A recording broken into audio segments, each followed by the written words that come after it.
There was another game this week. Preston, if you can't win, then don't lose. And that was certainly the case at Preston on Wednesday night. I mean, they left it later than previous weeks to grab a point. Glen, I cast your mind back to this one. It was pretty textbook in the first half, but the second half, just a crazy 10 minutes, which I think you likened to the Sunderland game. It was bad. Yes, yeah, it was. I mean, Russell Martin changed the team. He threw us a bit of a curveball last time there was a 3-game week by saying he was going to rotate the squad and then basically not doing it. But I think with the Wednesday night, Saturday morning turnaround and carrying a few injuries into the games, I think it was always going to be the case this time. And so consequently, when I saw the team, I was like, hang on, I thought we were out of the Carabao Cup. What's going on here? It looked a little bit like that.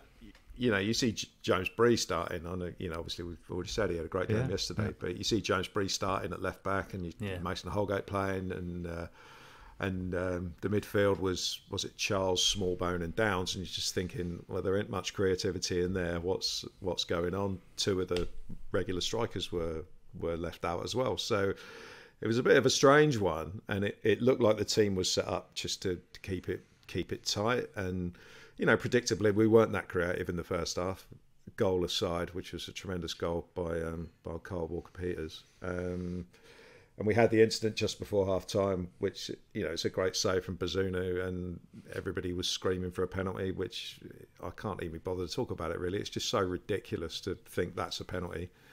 Hits a guy who's not looking from a deflection 6 inches behind him. I mean, as he's falling to the ground and tried to break his fall, it's like, give yourself a break, lads. It's just ridiculous.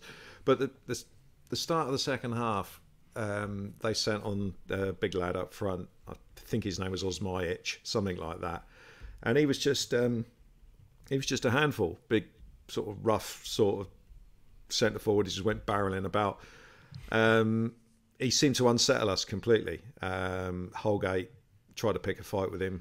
That was after Holgate had messed up the easiest kickoff routine that we've ever had by stopping the ball and then standing in the way as Bazunu tried to clear it. So that was, and not rushing back to get on the line to cover either. No, just stood there going, no, that was weird. What have I done? It's like that was weird.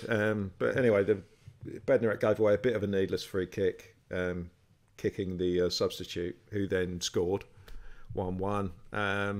And then Bednarek unfortunately gave the ball away again. Sold, I think it was a dozy short with a pass, and we were just shambolic. And I think, though he got very close to the goal before he hit it, I think Gavin Bazunu will be a little bit disappointed that kind of went straight through him. But we got, similar to the Birmingham game, after the wobble, which this time let in 2 goals instead of just the 1. We got back on it, threw the subs on again. And again, Stuart Armstrong made a huge difference because suddenly we had a bit of control. We could pass the ball between the lines. There was another player to receive, and got the corner at the end. And it's a real shame it's not Bazunu's goal. It was that nice man Ched Evans who stuck it in for us. But it was a great finish, and nice to get a point out of what was a very difficult game where we had to rest a load of players. And did they announce it, Alfie? Am I right in saying they announced it as Bazunu in the stadium? Yeah, they did, unfortunately, because I thought it was an own goal like everyone else, but they gave it to Bazunu, so I was absolutely delighted for him. I spoke to him on Friday, and he's never even scored a goal before in his career, apparently. Not just professional level, but even when he was 14 or 15, he never actually went up and scored. He said he hit a header onto a crossbar once, and he's been reliving it ever since, so a little bit gutted for him, but at the same time, it doesn't matter, does it? Let's be honest, it's not that deep. Like you say, 2 away games in a row, for credit to the fans, because like you say, they do a lot of travelling. Yeah. And to get those moments in the game, I know there's only 1 point on Wednesday, it makes it all worth it, to be fair. So, delighted with that. Steve, I think he said this week that the squad should be good enough for players to step in when the schedule is busy or there's a couple of injuries. Did that kind of prove that some of them really aren't? There was a few that didn't come away with much glory after that. Yeah, it was bitty, wasn't it? Second half especially. But the problem is you're kind of juggling with a load of different sort of considerations here. I mean, firstly, we've still got this issue where the first 15 minutes of second halves we are terrible. Mm-hmm. And when you're playing with what is essentially a second string 11 as we named on Wednesday night, because we made 5 changes, I think. Yeah. Then and you've brought a load of players in to start who aren't used to starting games, and so their stamina isn't necessarily where it should be. And quite frankly, their performances have justified them being out of the picture to a certain extent. So, yeah, you're bringing in inferior players, and if you're then going into this 15-minute spell of madness that we seem to do every single game with weaker players, the results are likely to be worse. And we obviously shipped both goals in that period. Just irritating that. But yeah, as you say, a lot of the players that came in didn't really do a great deal. I mean, Smallbone was lucky, obviously, as one of the regulars. He was lucky not to get sent off in the first half, I thought. A couple of times now that this season, isn't it? I felt. He's sailed very close to the line on a few occasions, but that one seemed to be sort of a lot more sort of cutting it fine than any of the previous ones. And I don't know whether Shay Charles has just lost a bit of confidence. Doesn't seem to have that sort of authority that he looked when he played his first couple of games for us. In that playing a very different role as well, wasn't he, on Wednesday? Yes, yeah, and yeah, all of a sudden he's not looking quite so sort of calm under pressure. Doesn't quite have the same bearings of what's around him. Sort of receiving the ball on the half turn as he would have done earlier in the season. So that's a slight concern. But I mean, defensively, really, other than the 2 goals and the save in the first half, I don't think they've created an awful lot, despite the fact that we've obviously chopped and changed quite a lot. The problem was at the other end, really, we just didn't create enough, and that was on decision making. I mean, Walker Peters has obviously gone on his own for the goal because he's not had. Shay Adams hasn't really made a run for him. In the end, Adams has got in there quite late, and it makes it look like he's put the keeper under pressure for the shot across him. But he was so far behind it. And I mean, I kind of almost thought that him going off at half time with a knock might have helped us and sort of prodded us into having a little bit more movement up front. But then Sekou Mara came on and unfortunately did a good passing impression of one of those the sort of silhouette people that you line the wall up to practice free kicks. I was going to ask you about unfortunately him next, Glenn. I mean, it's a shame because I like the idea of Sekou Mara. He's got all the attributes.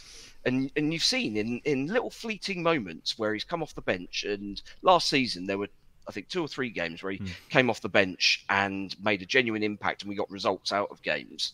And I mean, think how infrequently that was that we actually got results out of games. Yeah. And he came off the bench and made those happen.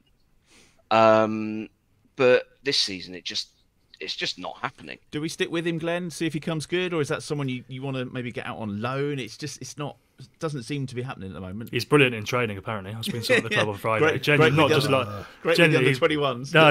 Apparently, he's brilliant in training, like finishes and movement. He should be, when Ross Stewart gets fit, Mara will go down the pecking order. I'd put him in the under 23s, to be honest. And we don't. People seem reluctant to do that these days. If you've got a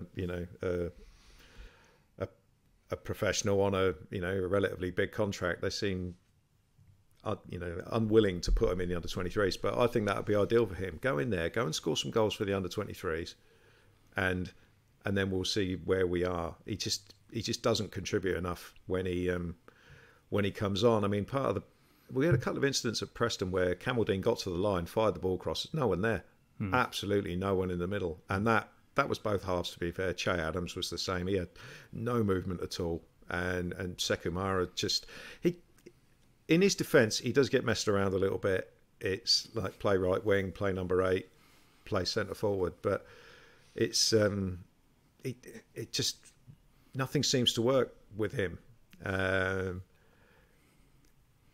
Yeah, he's someone who, like you say, will go down the pecking order when Ross Stewart comes along, and he will be, whilst Adams is still there, he'll be fourth choice to play. And I imagine in the wide areas they'll even have someone like Joe Aribo will be ahead of him in the pecking order before you get to the likes of Edozie, Ryan Fraser. So he'll have a decision to make, won't he?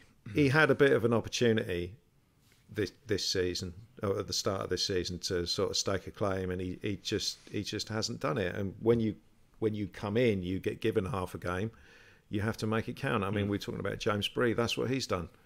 You know, he's come in and, you know, played an unfamiliar position. I think that's really good management as well, to not. I'm sorry, I'm going back to the other game. To not take him out. To not bring Ryan Manning back, because Ryan Manning is seen by many as being Russell Martin's boy. You know, he's had him at the previous club, and for James Bree to come in, have a decent game and stay in the team, it's a good message to send to everybody else to say, well, if you think you're playing every week regardless, you might not be. And it's a good message to the squad players like Sekou Mara. You know, you get in the team, you do well, you've got a chance of staying in. And that's what the James Bree, Ryan Manning situation is. Has kind of said to me this week. So, but yeah, back to Mara. I don't think he's really. There's something not right there. There's something not right there. There's obviously a player in there. He plays for the French under 21 side, but at the moment he's kind of, you know, season and a half. And what have we had? Maybe sort of 3 decent halves out of him. It's Moussa Djenepo levels, isn't it? And you just sort of think, is it ever going to happen? Yeah, he's played 21s once, Glenn. Do you remember how he got on? Did he score a hat-trick or something? He scored 4. Well, there we go. We'll get on to the Millwall game very, very soon. I just want to go through Player of the Week. So many standout players. I think it's going to be almost impossible to narrow it down. Steve, one name from you, standout Player of the Week, please. I'll go with the Stadium PA, Jan Bednar. Okay, Glenn? James Bree. Yeah, I thought that as well. Simply Alfie? because what I was expecting compared to what we got. Yeah, fair play. Alfie? I'll obviously go for Flynn Downs then.